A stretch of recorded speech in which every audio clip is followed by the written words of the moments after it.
सतगुरु के साजी निभाजी प्यारे साध संगत जी, प्यार और सत्कार से कहना धन निरंकार जी। बोलिए सतगुरु माता सुदीक्षा सविंदर हरदेव जी महाराज की जय। संपूर्ण अवतार बानी में शहंशाह बाबा अवतार सिंह जी महाराज फरमाते हैं, हरदम शुक्र करो इस रब दा, खुशहाली जा तंगी है, घड़ी सुहानी बीत रही, जो आवेगी सो चंगी है। शहंशाह जी समझा रहे हैं, चाहे खुशहाली है या तंगी है, हमने हर पल शुक्राना ही करते जाना है। जो भी समय आएगा सतगुरु निरंकार की कृपा से बहुत अच्छा समय आएगा। सतगुरु माता सुदीक्षा जी महाराज ने अपने विचारों द्वारा हमें इस वर्ष अपने विचारों द्वारा समझाया। सतगुरु तो पल पल पर हमें समझा रहे हैं, लेकिन ये जो विचार हैं ये 10 अप्रैल महीने के आप जी के चरणों में रखने जा रहे हैं। इसमें सतगुरु माता जी ने समझाया, जब इस एक निराकार परमात्मा को जान लिया तो फिर यह भी जान लिया कि एक परमात्मा ही तो सभी के अंदर है, सब इसका ही अंश है, सब एक समान है, सब सम्माननीय है, कोई भेदभाव नहीं, कोई ऊंचा नीचा नहीं। अपनी सोच में इस निरंकार परमात्मा को शामिल करके सोच को खूबसूरत किया जा सकता है। जीवन में हर जगह, हर समय, हर परिस्थिति में जब इस परमपिता परमात्मा का एहसास रहता है तो मन अपने आप सुकून का एहसास करता है। हमें अपनी सुविधा के अनुसार परमात्मा का एहसास ना हो कि पूरे दिन तो मुंह से सिमरन निकला नहीं और जब रास्ते में कोई ठोकर लग गई तो अचानक मुंह से तू ही निरंकार निकल रहा है। ठोकर लगे या न लगे, सिमरन का भाव हमेशा मन में रहे। सिमरन को सिर्फ शब्दों तक ही सीमित ना रखें, हर समय अपने आप को इस परम पिता परमात्मा निरंकार के साथ जोड़ कर रखें और श्वास श्वास में इसका ही सिमरन चलता रहे। अक्सर बोल तो देते हैं कि जो कुछ हो रहा है सब परमात्मा की रजा में है, इसके बाणी में हो रहा है, पर क्या वाकई ही हम अपने आप को कभी न कभी कर्ता नहीं मान बैठते हैं। हर समय सचमुच में हमारा भाव यही रहना चाहिए कि चाहे अच्छी चीज़ हो रही है या जीवन में कुछ अच्छा नहीं भी हो रहा है तो भी वो चीज़ अच्छी ही है, क्योंकि परमात्मा ही सब कुछ कर रहा है। मन में दुख के समय परमात्मा में दोष ना ढूंढते रहें, बल्कि जो भी हो रहा है, जैसा भी हो रहा है, सब परमात्मा की रजा में ही हो रहा है। सब करने वाला ये परमपिता परमात्मा ही है। हमारे मन में हमेशा यही समर्पण का भाव रहे। ब्रह्म ज्ञानी इस प्रभु को देखकर ब्रह्म ज्ञान द्वारा ही इसको करीब महसूस करते हैं। उनकी यह करीबी हर समय 24 घंटे की करीबी होती है, यानी कि नज़दीकी होती है। एक एकमिक वाली अवस्था होती है कि परमात्मा और आत्मा में कोई फर्क नहीं है। इस अवस्था के आते ही आत्मा की जन्मों जन्मों की भटकन दूर हो जाती है। फिर हर समय अंग संग परमात्मा की ही मौजूदगी रहती है। इंसान ने मन की अवस्था के साथ साथ अपनी सोच को भी तोड़ मरोड़ लिया है। उसने सोच लिया है कि मैंने अपनी सोच ठीक नहीं करनी, क्योंकि ये बुराई भी परमात्मा ही मुझसे करवा रहा है। यहाँ ज़रूरत है चेतनता और विवेक की कि हमने अपने कर्म कैसे बनाने हैं। हर पल में जितना ज़्यादा एहसास इस परमात्मा का हमारे जीवन में होगा, उतनी ही सही दिशा हम अपनाते चले जाएंगे और सच्चे मानव होने का प्रूफ देंगे। जीवन जीने का तरीका यही है कि जीवन में हर पल इस निरंकार परमात्मा को बसाया जाए। वह तरीका ही भक्ति बन जाता है और असली मायने में एक जीवन जीने लायक जिया जाता है। घर बार में रहकर काम काज करते हुए संतों ने इस परमात्मा को हर पल अपने जीने का आधार बनाया है। सिर्फ तभी नहीं जब कोई दुख दुविधा जीवन में है, सुख के समय भी इस परमात्मा को ही याद किया जाता है। जब कोई स्थिति अपने अनुसार ना हो तब भी इसी का सहारा लें, इसी के आश्रय में रहें, तभी वह जीवन मुबारक जीवन होता है। ब्रह्म ज्ञान की दात हमारे हिस्से में आई है तो कर्म रूप में भी ब्रह्म ज्ञान को ही हम हर समय दिखाएं। ज्ञान और कर्म पक्षी के दो पंखों के समान है।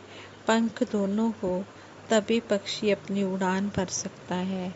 सिर्फ ब्रह्म ज्ञान ले लिया, इसे समझा नहीं, कर्मों में ढाला नहीं, तो इस जीवन की उड़ान भी सुंदरता भरी नहीं हो सकेगी।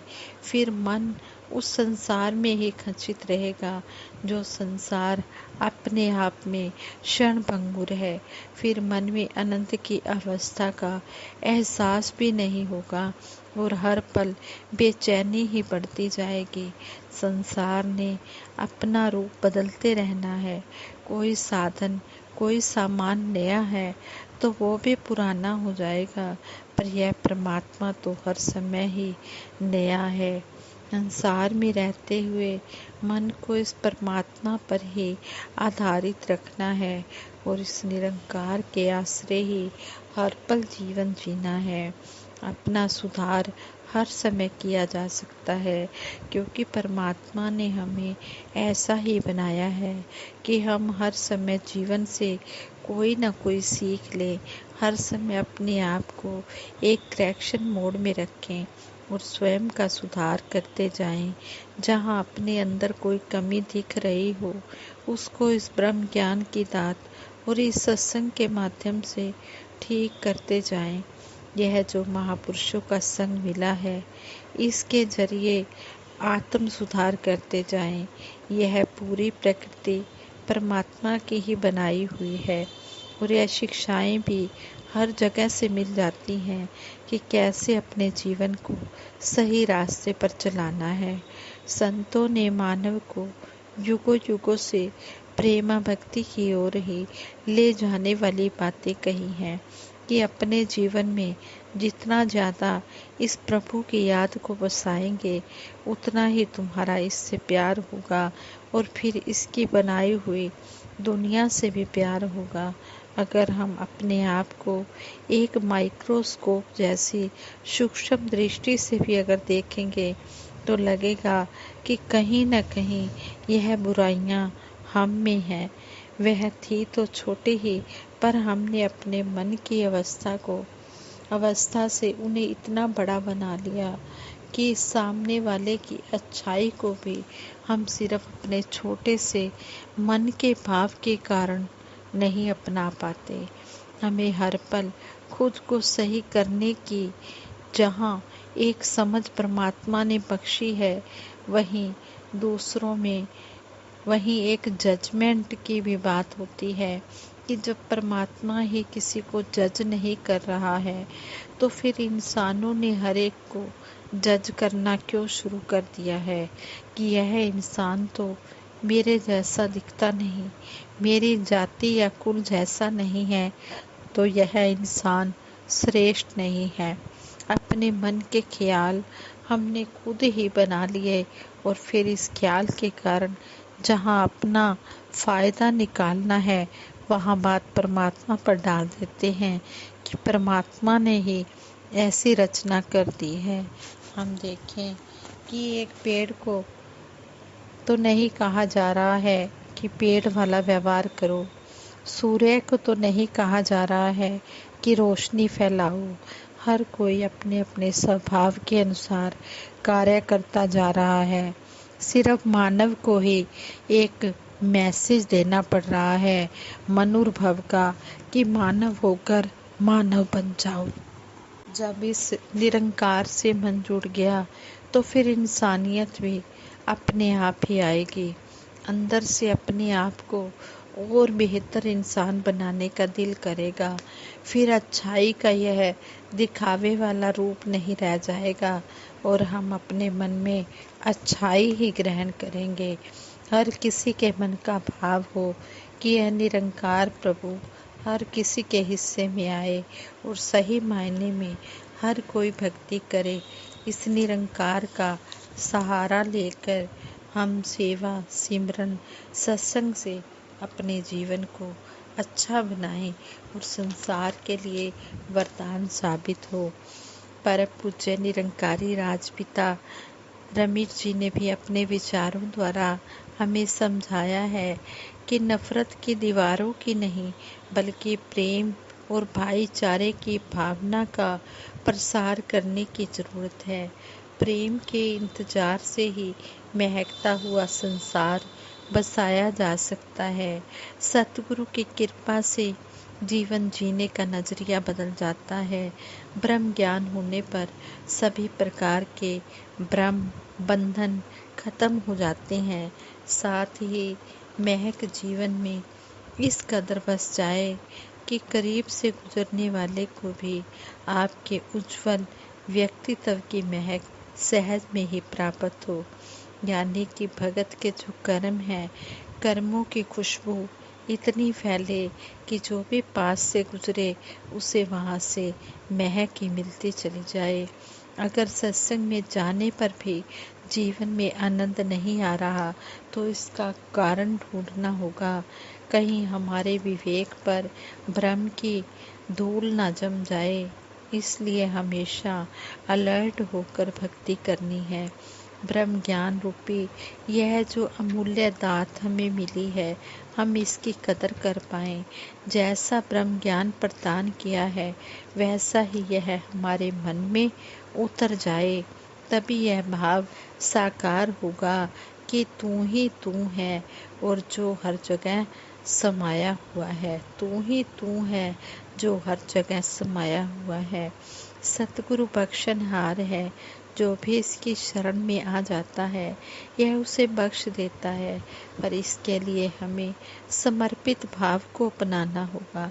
शर्त रख कर नहीं, बेगर्ज समर्पित होना ही सही मायने में समर्पण है। जब इस प्रभु के साथ प्रेम और इसके दर्शन से प्रेम भक्ति जीवन में आती है तो अब तक जो मृतक के समान जीवन था वह सही मायने में खिल उठता है। वह जीवित हो उठता है। प्रेम कारण नहीं ढूंढता, प्रेम मोहताज नहीं रहता कि सामने से क्या हो रहा है। प्रेम तो इस रूप में इतना भरपूर हो जाता है कि प्रेम का स्रोत ही मिल गया तो जो मन नफरत का कारण ढूंढता था, यह तुलना करने के लिए कि मैं तो बहुत दे रहा हूँ पर मुझे मिल नहीं रहा, तो फिर आशा किस चीज़ के लिए, क्योंकि मुझे तो सब कुछ प्रेम होने में ही मिल जाता है। ऐसी प्रेम वाली अवस्था सतगुरु ही बख्शते हैं। सतगुरु का कोई भी इशारा, कोई भी शब्द साधारण नहीं होता। इसकी हर एक चीज़ में राज है, शिक्षा है। इशारे इस रूप से दिए जा रहे हैं कि जीवन पूरे के पूरा परिवर्तित हो सकता है, पर देखने वाली आँख भी इनकी मिल सके ताकि जीवन भी इनके अनुसार जीवन जिया जा सके। हम पानी को नहीं बोलते कि प्यास बुझाओ, सूरज को नहीं बोलते हैं धूप दो, हम अग्नि को नहीं बोलते कि गर्माहट दो। पानी का तो गुण धर्म है प्यास बुझाना, सिर्फ पीने की देरी है। सूरज रोशनी दे रहा है, बस अपने घर की खिड़कियां दरवाजे खोलने की देरी है, पर्दे हटाने की देरी है। इसी प्रकार सतगुरु साकार जहाँ चल रहे हैं, जहाँ विराजमान हैं, ये कृपा भी तो लगातार कर रहे हैं। इनको कहने की जरूरत भी नहीं है। हमें ही नहीं बल्कि सारी मानवता को जो इस ब्रह्म से परिचित नहीं है उनको भी इशारे मिल रहे हैं कि जीवन में अपनी उलझनों का जो बोझ उठाकर चल रहे हो उससे मुक्त हो जाओ। जीवन ऐसे जियो जैसे एक नाव के ऊपर बैठकर नदी को पार किया जाता है, पर इंसान नाव को सिर पर उठाकर चला जा रहा है और सोच रहा है कि मैं नदी पार कर रहा हूँ और मैं कितना महान हूँ कि मैंने इतनी बड़ी नाव को सिर पर उठा रखा है। वह अपनी नासमझी को महानता समझ रहा है, अपनी अज्ञानता को ज्ञान मान रहा है और सोचता है कि मुझसे बेहतर कोई भी नहीं है। परमात्मा को कल्पना मात्र में ही रखने की जरूरत नहीं है। जो भार छोड़े जा सकते हैं उनको छोड़ दिया जाए।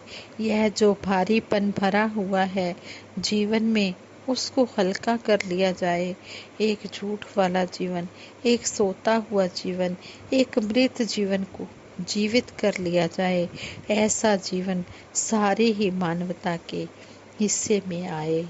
संगत जी, सतगुरु माता सुदीक्षा जी महाराज के प्रवचन और परम पूज्य निरंकारी राजपिता जी के प्रवचन जो हम सभी ने ये सुने हैं, इनसे हमें जो जो भी शिक्षाएं मिली हैं कि हमने मानवता का धर्म निभाना है, प्रेमा भक्ति करनी है और हमने अच्छे कर्मों से सारे संसार को महकाना है।